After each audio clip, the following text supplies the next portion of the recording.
Wadau wa Kiswahili popote mlipo, Baraza la Kiswahili la Zanzibar na Baraza la Kiswahili la Taifa kupitia wizara zinazohusiana na utamaduni Tanzania na Zanzibar, tunakukaribisheni katika maadhimisho ya 4 ya siku ya Kiswahili duniani, maadhimisho ambayo yataambatana na matukio tofauti, tukianzia na marathon ambayo inafanyika jijini Arusha tarehe 28 mwezi wa 6, lakini pia tutakuwa na shughuli mbalimbali zinazoambatana na makongamano.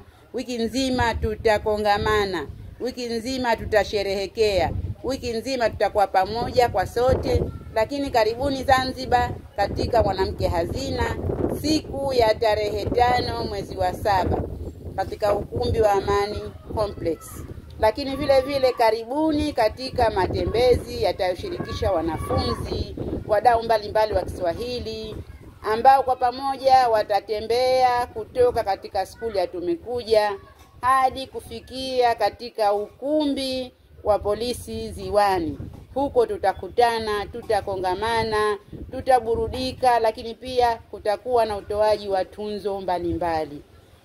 Ndugu mdau wa Kiswahili, usikose fursa pia ya kilele cha Kiswahili kitaambatana na burudani mbalimbali, utoaji wa tunzo, lakini kushereheka kwa pamoja.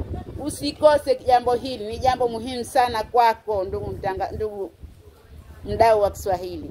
Mdau wa Kiswahili, hakika hutakiwi kukosa hii fursa adhimu na adimu.